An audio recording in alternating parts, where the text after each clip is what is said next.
ኖላዊቶች ወይዘሮ ሜላትን ያንጨረጭራት እንግዲህ ምንድነው? ከሷ ግን መሰናክል አያጣትም ታውቃላችሁ ማለት ነው። ብዙ ነገሮችን መሰናክሎችን እንደዚሁም ፈተናዎችን ያለፈች ሴት ናት ማለት ነው። ይኸውም ቢሆንባት ግን አሁንም ደግሞ ከእስር ቤት ከወጣች በኋላ ምን ገጠማት? መስፍን ላይ ደግሞ እንግዲህ እንደዚህ የተጨቃጨቀች አይጥና ድመት ያደረጋት ከመስፍን ጋር ምንድን ነው የሚለውን እንግዲህ እናያለን ማለት ነው። ወይዘሮ ሜላት እንግዲህ እያናደዳትና እያበሰጫት ያለው ነገር ምንድን ነው? የመስፍን ነገር ነው ማለት ነው። እንዴት አሁን አንድ ነገር በነገራችን ላይ መስፍንን እንትን ማለት መወቀስ ወይም ደግሞ እንትን ማለት የለብሽም፣ መረጋጋት አለብሽ ብዬ ነው ማስበው ሜላት ማለት ነው። ሁሉ ጊዜ መስፍንን መወቀስ የለብሽም። እንግዲህ መስፍን መልካምና አስተዋይ ሰው እንደሆነ ሁላችንም እናውቃለን፣ ግን በዚህ ልክ ማድረግ የለብሽም ማለት ነው። ሰላም ጤና ይስጥልኝ ውድ ቤተሰቦች፣ ለቻናል አዲስ ከሆናችሁ ላይክ፣ ሼር፣ ሰብስክራይብ ማድረግን አትርሱ ማለት ነው። እንደተለመደው ነው ላይቶችን ይዘንላችሁ ከች ብለናል ማለት ነው። ወይዘሮ ሜላት እየተናደደች እየተበሳጨች ያለችው ነገር ምንድነው? ምንድነው የሚያበሳጫት ነገር? ምክንያቱም አቶ መስፍን እንግዲህ ብዙ ነገርን እንትን ብሏታል ማለት ነው። በነገራችን ላይ መስፍን የሚያውቀው ነገር የለም ማለት ነው። አልነገረኝም፣ እንዴት ወንድ አይደለ ወይ አልጠብቅም እንዴ ድርጅታችን ከስር እስከሚል ድረስ ምን እየሰራ ነበር ብላ እንግዲህ እየተበሳጨችና እየተናደደ ትገኛለች ማለት ነው። ይህንንም ደግሞ ማድረግ አልቻለም ታውቃላችሁ ማለት ነው መስፍን። እሷም ደግሞ ከወጣይ በኋላ ከእስር ቤት በጣም ተናዳ ተበሳይታ ስለነበር ይህንን እንዴት ከስር እያረጋት ያለው አቶ በቃሉ ነው ማለት ነው። በቃሉ እንግዲህ የሜላትን ውድቀት ነው የሚፈልገው። ልክ እንደ ባዩሽ እንደምትሰራው ስራ እየሰራ እንግዲህ ውድቀቷን ደካማ ጎኗን እየተጠቀመባት ነው ማለት ነው። እሷ የምታውቀው ታሪክ የለም ነበር ማለት ነው። ሜላት አሁንም አታውቅም። ሀንዬ ደግሞ የምመክርሽ ነገር አንድ ላይ ወስኝና ልጆቹን እንግዲህ እንትን ልባቸውን ከምታንጠለጥያቸው። ኤላም እንግዲህ ራሱን ስቷል ማለት ነው። ተቀልቡም አይደለም በሀና ፍቅር እየተሰቃየ ይገኛል ማለት ነው።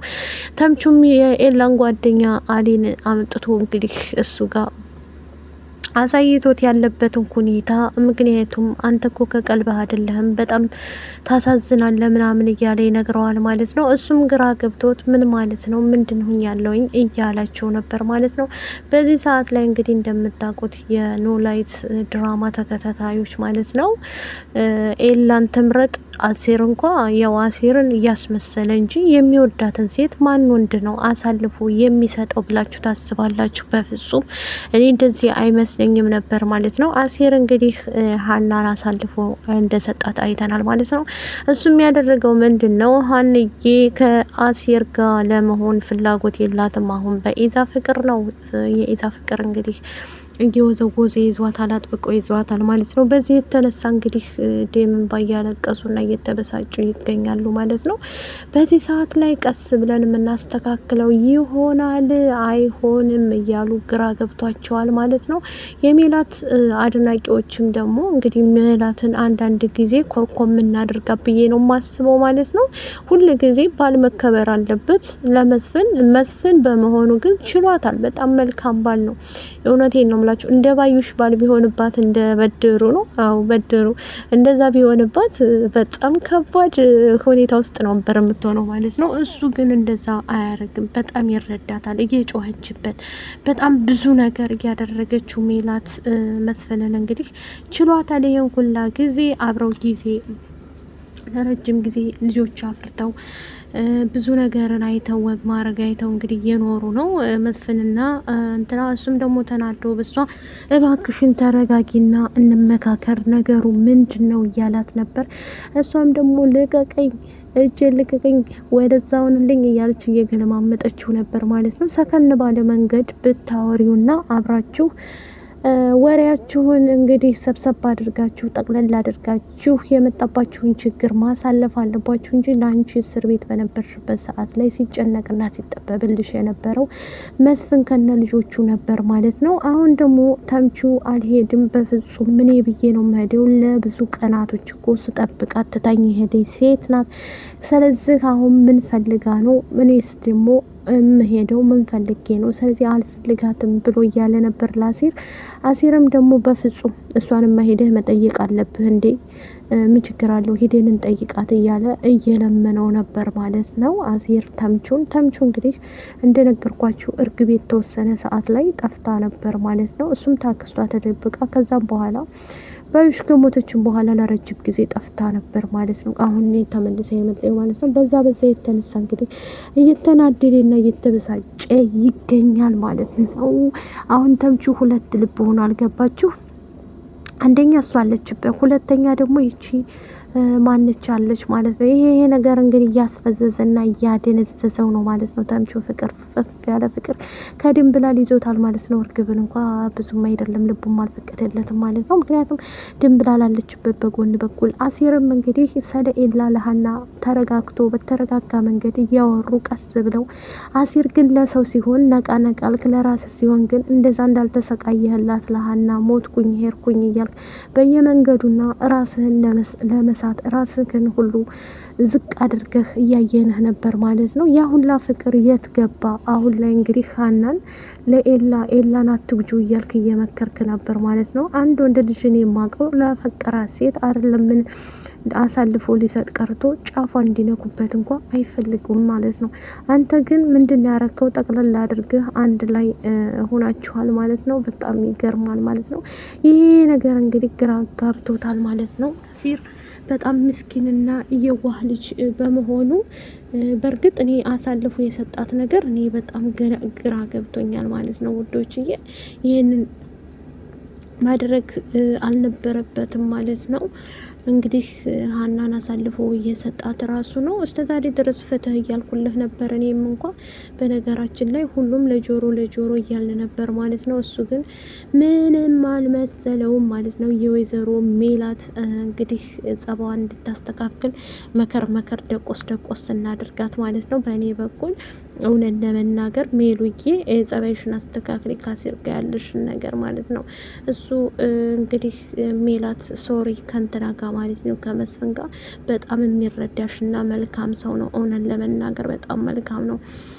ይህን ሁሉ አያረግልሽም ነበር ማለት ነው ሌላው ቢሆን፣ ምክንያቱም ለመማታትም ይደርሳል ማለት ነው። እሱ ግን ስነ ምግባሩና አደቡ በጣም የዋህና ምስኪን ስለሆነ ማለት ነው ለአንቺ ብዙ ነገር እያረገ ይገኛል ማለት ነው። በቅርብ ቀን የምናየው ይሆናል ብዬ አስባለሁ ማለት ነው። እውነት ለመናገር መልካም ሰዎችን ያብዛልን ማለት በጣም ጥሩ ነው። ምኞት አይከለከልም ማለት ነው። ለእሷ ያለው ፍቅር እንግዲህ በጣም ከበድ ያለ ነው ማለት ነው። አሁን ሀና ልቧን ሰብሰብ አድርጋ ኢዛን እኔ እወድሃለሁ፣ አፈቅርህ አለሁ፣ ካላንተ ማንም የለኝም እያለችው ነው ማለት ነው። ይህንንም ያለችበት ምክንያት ምንድን ነው? ከኤላም ጋር እንደማትሆን አወቀች፣ ከአሲርም ጋር እንደማትሆን አወቀች ሲመስለኝና ያለባት ሁኔታ ምንድን ነው? ጠቅለል አድርጋ ከኢዛ ጋር መሆን ነው። ኢዛም ደግሞ ለሰከንድ ላጣሽኮ አልፈልግም ሀንዬ፣ እኔ እኮ በጣም የምወድሽና የማፈቅርሽ ነኝ ሀንዬ እያላት ነበር ማለት ነው። እሷም ደግሞ ምን ለማለት ነው እንዴ? የተፋቀርን አይደል እንዴ? እኔም አንተን አጥቼ መኖር አልፈልግም እየተባባሉ ሁለቱ እየተላላጡብን ነው ማለት ነው። ይህንን እንግዲህ ምን እንደምናደርጋቸው ምን እንደምንላቸው ባናቅም ማለት ነው። ውድ ቤተሰቦች እኔ በነገራችን ላይ አንድ ላይ ሆነው ከቆረጥ አድርጋ ልቧ ከፈቀደ ቆረጥ አድርጋ ሁሉንም ነገር ጠቅለል አድርጋ ብትናገር ብዬ ነው የምለው ማለት ነው። ይሄ ነገር እንግዲህ በየቀኑ እንትን እያለባን ነው ማለት ነው። እኔ ሀናንም እስከማውቃት ድረስ በጣም የዋህ መልካም ነበረች። ግን አሁን ላይ በፊት የምንወዳትን ያህል አሁን እየጠላናት ነው። እውነት ለመናገር ብዙ አድናቂዎቿ ትንሽ ዝቅ እያረጓት ነው። ምክንያቱም የራሷ ጥፋት ነው ይሄ። አንድ ሴት ልጅ ላፈቀረችው ጋር ስትሆን እንጂ ያላፈቀራት ጋር ብትሆን ምን ዋጋ አለ? እንግዲህ እኛ ደስ ይለናል የኔ ወድ አብረሽ ብትይ አብረሽ እንትን ብትይ ደስታችን፣ የሰው ደስታ ያስደስተናል። አንቺ ግን ሁሉም ላይ የለሽበትም ማለት ነው። ምክንያቱም አሰብ አድርገሽ እንግዲህ ለሀናም እየነገረቻት ነበር፣ ድርጅቴ ከስሯል። ይህንን ደግሞ የባዩሽም ገዳይ ደግሞ መፈለግ አለብኝ፣ ማግኘት አለብኝ፣ እንደዚህ ሁኝ እስከ መቼ ድረስ እያለች እንግዲህ ወይዘሪት ሜላት ፍለጋ ላይ ትገኛለች ማለት ነው። በፍለጋ አለች ማለት ነው። ምክንያቱም እሷን ሁና ማለት ማሰብ ያለብን የበፊትን ነበር ማለት ነው። የበፊቱን እንግዲህ እያሰበች ያለው ምንድን ነው? ሀና ማንቺ ባዩሽ ጋር የነበሩበት ጊዜያት የፍቅር ጊዜያት ጥሩ ጥሩ ነገር አሳልፈዋል ታውቃላችሁ፣ ከሜላት ጋር ማለት ነው። ይህንን በማስመልከት እንግዲህ ወይዘሮ ሜላት ስለ ሀና እየተናገረች እንግዲህ ስለ ባዩሽ ማለት ነው። ሶሪ ባዩሽ እንግዲህ በጣም መልካም ከመሆኗ የተነሳ ማለት ነው ብዙ ቀናቶች አብሮ ስላሳለፉ እሱን እየተናገረች ትገኛለች ማለት ነው። ሜሉዬ የእሷ እንግዲህ ፈልጌ ማግኘት አለብኝ እንጂ ዝም ብዬ ቁጭ ማለት አልችልም በፍጹም እያለች ትገኛለች ማለት ነው። ወይዘሮ ሜላት በእርግጥ የጓደኝነት ጥግ ማለት ይሄ ነው። ለጓደኛ ከጓደኛ አልፎ እህት አርጋት ነበረ፣ ግን እሷ ናት የከዳቻት። ለእሷም ደግሞ አላለላትም። ሜሮን እንግዲህ እስር ቤት ያለችው በቃሉም ደግሞ ባዩሽ ሜላትን ቶሎ ብዬ በዋስ ከተፈታችማ ቶሎ ብዬ ማግኘት አለብኝ እያለ ነው። ላይክ ሸር ሰብስክራይብ አድርጎ